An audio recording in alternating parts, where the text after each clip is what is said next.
충북의 중심 도시이자 교육 도시로 잘 알려진 청주. 순 우리말로 맑은 고을이란 뜻의 청주는 사실 세계 최초 금속 활자본 직지가 탄생한 불심의 고장입니다. 청주의 중심에 위치한 중앙공원은 시민들의 휴식 장소이자 문화 공간으로 사랑받고 있는 곳인데요. 무엇보다 목조 2층 누각인 병마절도사 영문을 비롯해 척화비 등 많은 문화유적을 볼 수 있어 청주의 역사가 살아 숨쉬는 야외 박물관으로 불리고 있습니다. 청주, 충청도 병마절도사 영문. 1651년 이곳으로 옮겨진 이 2층 누각은 청주 읍성 안에 있던 충청도 병마절도사영의 출입문입니다. 정문이었단 말이에요. 마치 시간을 거슬러 올라간 듯 중앙공원 곳곳에는 과거와 현재가 공존하고 있었는데요.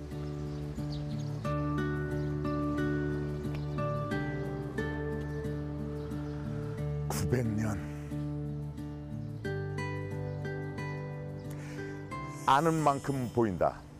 전국 방방곡곡 사찰들의 숨어있는 이야기를 찾아내는 설화 견문록. 안녕하십니까, 배우 이원종입니다. 오늘 저는 충청북도 도청 소재지인 청주에 와 있습니다. 보통 사람들은 청주를 불심의 고장이라고 합니다. 불심의 고장답게 이 청주에는 흥덕사지를 비롯해 용화사, 보살사 등 유서 깊은 고찰들이 많이 있습니다. 그 역사만큼이나 숨겨진 이야기도 많이 품고 있겠죠. 청주 시내 곳곳에 흩어져 있는 사찰들의 이야기가 궁금하지 않으십니까? 저랑 같이 구경해 보시죠. 중앙공원의 다양한 볼거리들을 구경하며 시내로 향하던 그때 그의 발걸음을 멈추게 만든 게 있었습니다. 와, 저게 뭐야? 시내 한복판에 빌딩들이 질비한데 저건 뭐 하는 걸까? 일단 다가가 유심히 살펴봤는데요. 여러분, 이게 뭔지 아시겠습니까? 이게 바로 단간입니다. 새로 만들어져서 철단간이라고 합니다. 이거는 어디에 쓰였던 걸까요? 기도나 법회를 알리기 위해서 절 입구에 깃대를 세우던 것을 단간이라고 했습니다. 원래는 이 철통이 한 30개 정도를 연결해서 단간을 만들었다고 하는데 현재는 약 20개 정도가 남아 있습니다. 이 밑에서 세 번째 칸을 보면은 많은 글자들이 새겨져 있죠. 이게 용두사 철당기라고 합니다. 이 철당기가 언제 누구에 의해서 세워져 있는지 그 기록을 정확하게 기록해 놓은 문구입니다. 현재 국보 제41호로 남아 있습니다. 이 빌딩 숲 한가운데 남아있는 이 철단간, 이것도 청주가 불심의 고장이라는 것을 얘기해주는 단서라고 할 수 있습니다.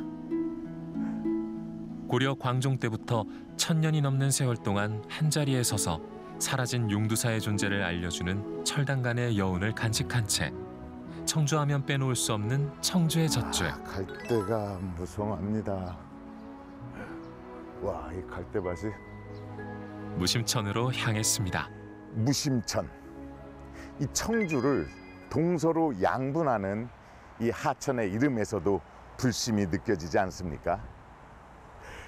일설에 의하면은 이쪽에 사찰들이 많이 있어서 그 사찰들의 가운데를 가로지르는 이 하천의 이름을 무심천이라고 했다고도 합니다. 그리고 또 일설에는 이 무심천에서 7분의 부처님을 발견했는데 그 오랜 세월 동안 부처님을 발견하지 못하고 무심하게 강물이 흘렀다는 얘기를 따서 무심천이라고 지었다는 일설이 있습니다. 이 무심천 주변에 유명한 사찰이 하나 있습니다. 바로 용화사입니다. 아까 말씀드린 7분의 부처님을 모시고 있는 사찰이기도 합니다. 그 용화사에는 어떤 이야기가 숨겨져 있을까요? 저를 따라오시죠. 도심 속에 위치한 용화사, 청주를 대표하는 사찰이자 대한제국의 마지막 원찰인데요.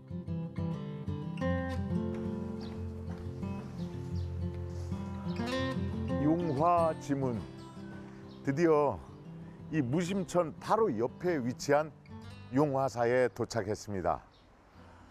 용화지문이면 이게 그러면은 그 일주문이라는 얘기인데, 그 일반 사찰의 일주문하고는 전혀 다릅니다. 그냥 성문 같지 않습니까? 성곽에 성문 같이 생겼는데 이게 일주문을 대신하고 있는 것 같습니다. 시작부터 뭔가 재밌는 얘기를 내포하고 있을 것 같은 생각이 듭니다. 따라와 보시죠. 다른 사찰에서는 쉽게 보기 힘든 2층 정각의 독특한 출입문을 따라 안으로 들어가 봤습니다. 이 천장에 글씨가 있습니다. 불기 2531년 상량이니까 지금이 64년이니까 33년 정도 된 겁니다. 이렇게 오래된 건 아닌데, 이 얼핏 보아도 그렇게 역사가 오래된 사찰 같아 보이진 않습니다. 그렇다면 이 용화사는 어떤 숨은 이야기를 품고 있을까요? 그 재밌는 이야기를 풀어주실 분을 모셔보도록 하겠습니다. 선생님 안녕하세요. 네, 안녕하세요. 예, 반갑습니다. 인상이 너무 좋으세요. 감사합니다. 예, 선생님 저기 자기 소개를 요 카메라 보고 한번 해주시죠. 네. 네, 용화사 신도회장직을 맡고 있는 반야문 이묘임입니다. 반야문 반갑습니다. 선생님. 네.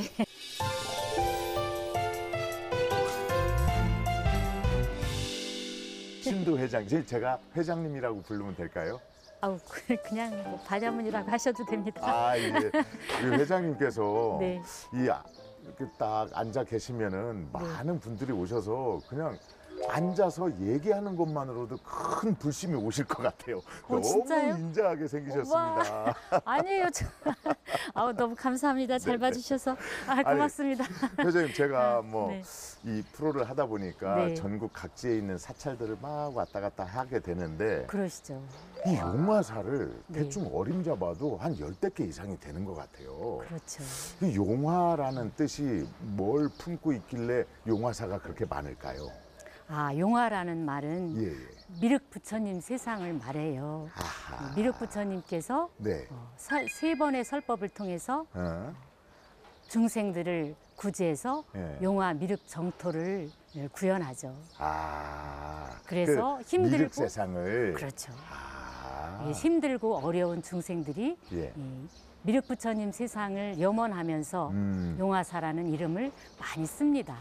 그래서 우리나라의 용화사가 그렇게 많은 거군요. 네, 그렇습니다. 더더군다나 이 청주에 있는 용화사는 네. 이 무심천변에 네, 많은 사람들과 섞여서 있는 그렇죠. 산 속에 있는 절이 아니라 대처에 있는 절이라서 그 용화사라는 이름이 더더욱 맞는 것 같습니다. 네, 감사합니다. 네. 아니 그러면은 이 용화사가 창건되게 된 설화가 따로 있나요? 네, 그렇습니다. 여기 용화사 창건설화가 적혀 있는 창건비 쪽으로 가보실까요? 따로 적혀 있어요? 네, 그렇습니다. 예. 네. 가보시죠. 궁금합니다. 네. 네. 네.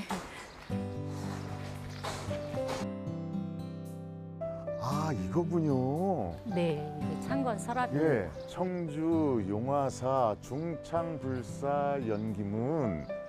여기에 다 이렇게 써 있는 거군요. 네, 그렇습니다. 그러면은 회장님께서 그 얘기를 저한테 좀, 이걸 제가 다 읽을 수가 없으니까 재밌게 얘기 좀 해주시죠. 네. 네네네. 용화사가 창건된 건 1902년인데요. 1902년. 네, 그때에 고종의 후궁인 예. 엄비가 꿈을 꿨어요. 아하. 1901년 어느 날 고종의 후궁인 엄비는 내당에서 낮잠을 자다가 신비한 꿈을 꾸었습니다.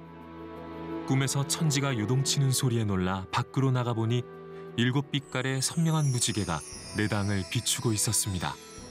그리고 아름다운 풍악 소리와 함께 7 선녀들의 부축을 받으며 7 미륵이 내당 안으로 들어왔습니다.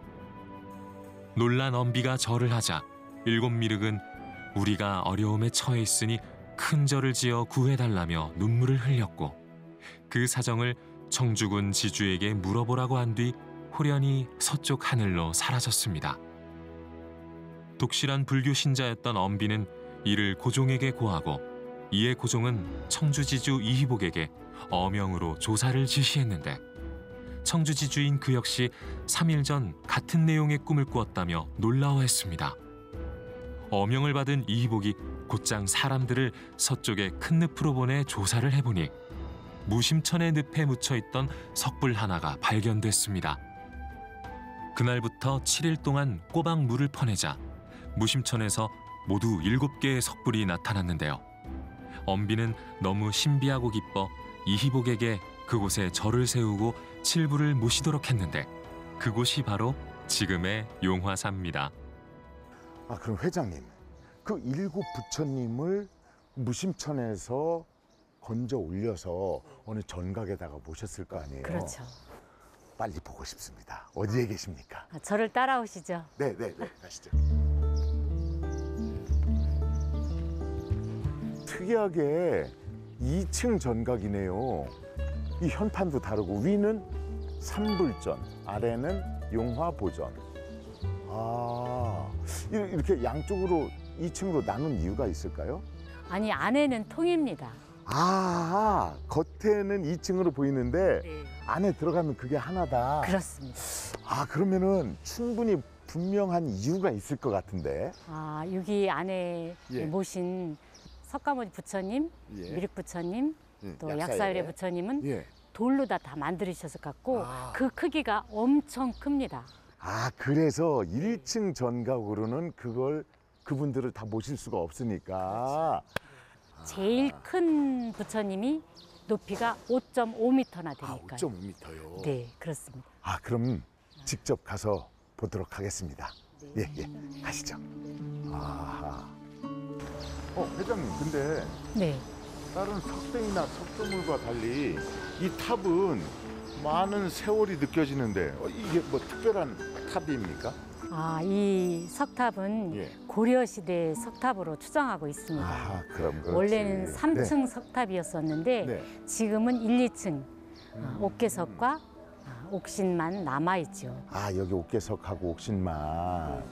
아, 이거 고려시대 거가 아주 고려시대 거는 석조물이나 이런 게 사실 크게 멋이 없거든요. 근데 이거는 아주 잘 만들어진 것 같습니다. 네, 고려시대 석탑 중에서는 예. 아주 뛰어난 그런 탑이라고 추정하고 있습니다. 자, 그러면은 7분의 부처님을 뵈러 또 가겠습니다. 이쪽으로 가시죠. 네.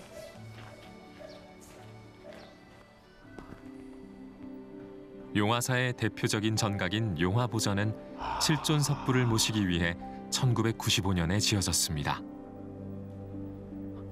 회장님, 네.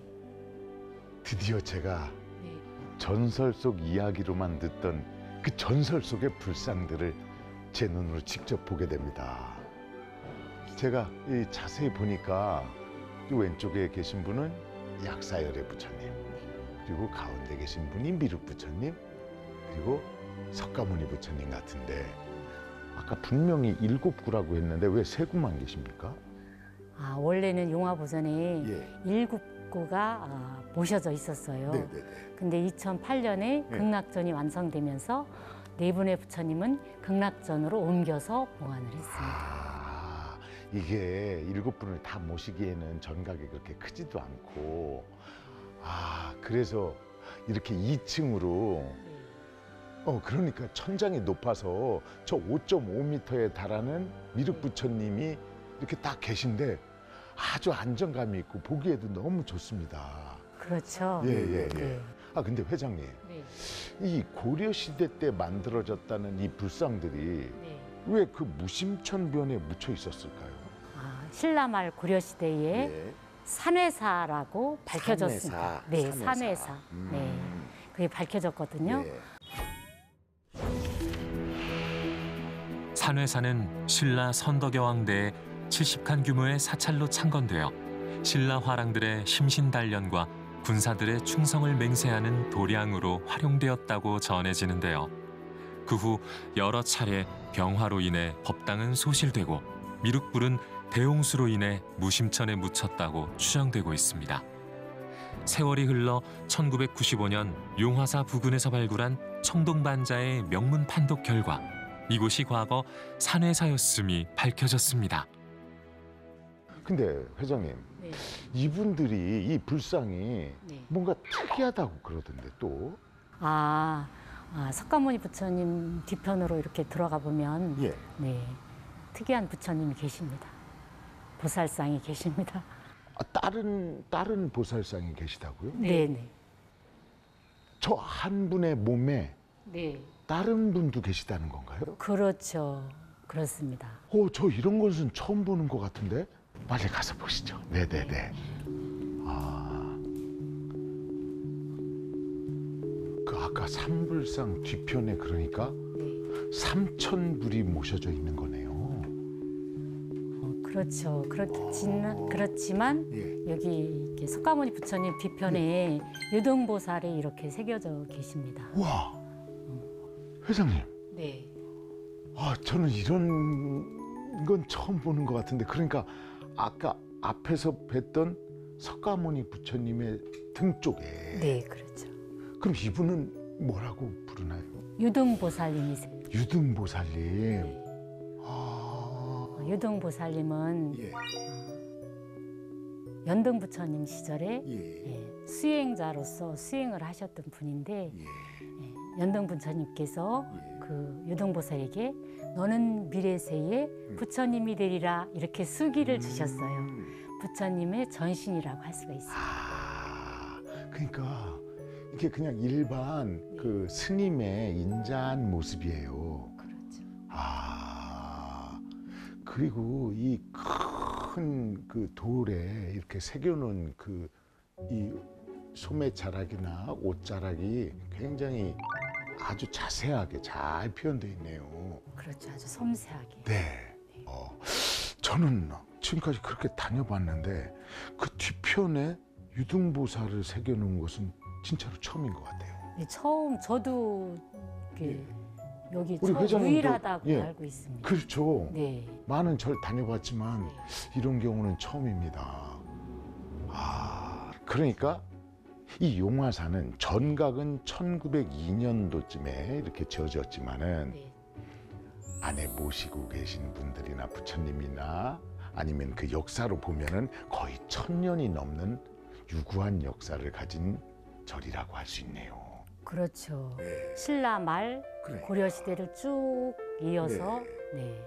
그리고 산회사라는 큰 절이 중간에 있었으니까. 중간에 살짝 없어졌다가 그렇죠. 1902년도에 다시 창건이 됐습니다. 두 분의 꿈에 의해서 네. 이 7분의 미륵 부처님이 발현되면서 그렇죠. 이 3분의 부처님 이외에 나머지 4분이 계신 극락전. 네. 네네. 네. 극락전으로 가시죠. 네. 네네.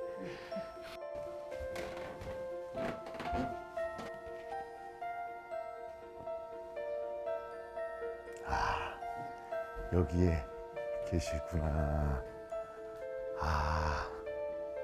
미륵보살님 계시고, 회장님, 네. 이 다른 분들은 이 미륵 부처님의 형상이 분명히 맞는데 한 분은 두상도 좀 다르고 저 왼손에 뭔가를 쥐고 계신데 저분은 누구신가요? 저분은 유마거사 좌상이십니다. 유마거사, 거사님. 네. 거사님이면은 저도 이거사거든요. 네, 출가를 하지 않고 네네. 집에서 수행하는 남자 수행자를 거사라고 하죠. 그렇죠. 그러면은 부처님이 아니고 유마거사님을 따로 모신 이유가 분명히 있을 텐데. 유마거사님은 과거 세에 예. 부처님이셨어요. 아하. 깨달으신 분이죠. 그런데 병을 핑계로 병문안을 오는 사람들에게 예. 불법을 전하셨습니다. 자기가 이렇게 누워가지고 난 아픈데 그러면 이제 사람들이 병문안 오면은 네. 누워서 설법을 해서 네. 그분들한테 부처의 길로 이렇게 인도를 해주시. 그렇죠. 그러면은 저 왼손에 쥐고 있는 게 혹시 약병입니다. 아하 그런 뜻이 있군요. 그러면은 상당히 영험하신 부처님이시네요. 그렇죠. 유마거사님은 유마경이라는 경전도 있잖아요. 네, 유마거사님은 깨달으신 분이기 때문에 네네네. 그분이 하신 말씀은 경으로 칩니다. 유마경. 유마경. 네. 네. 그렇게 이제 형상화해서 저렇게 따로 모신 거네요. 많은 신도분들이 유마거사상 앞에서 많은 소원을 빌겠네요. 네, 그렇죠. 여기 극락전은 원래 극락 정토를 의미하잖아요. 네네네. 그러니까 되게 당연히 예. 신심이 우러나겠죠. 그러니까요. 아니 이런 이 거대한 미륵 부처님을 모시고 계신 이런 전각을 2개나 보유하고 있는 절은 용화사가 거의 유일무이하지 않나 그런 생각이 듭니다. 여러분들도 혹시 마음속으로 많은 것들을 빌어야 할 것이 있으면은 이곳 청주에 있는 용화사를 찾아서 마음의 짐을 덜어놨으면 좋겠습니다. 이렇게 뵈니까 얼굴이 이 안면이 아주 인자하게 이렇게 내려다보고 계신 것이 마음이 푸근해집니다. 하여튼 오늘 여러 가지로 말씀 고맙습니다. 회장님 덕에 좋은 말씀 많이 들었습니다. 아니에요. 제가 영광입니다. 감사합니다. 네네, 감사합니다.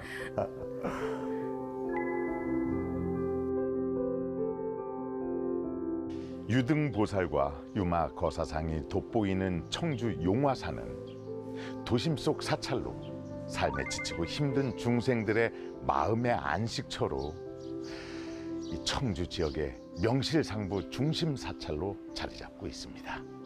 여러분, 혹시 마음에 무거운 짐을 가지고 계신가요? 이곳 용화사 유마거사상 앞에 툭 털어내버리시면 어떨까요? 아는 만큼 보인다. 전국 방방곡곡 사찰들의 숨어있는 이야기를 발굴하는 설화견문록. 이 설화견문록은 여러분들의 따뜻한 마음으로 만들어집니다. ARS 060-800에 7000번, ARS 060-800에 7000번으로 여러분의 마음을 모아주시기 바랍니다. 그럼 저희는 더 유익하고 재미있는 이야기로 다음 시간에 찾아뵙도록 하겠습니다. 감사합니다.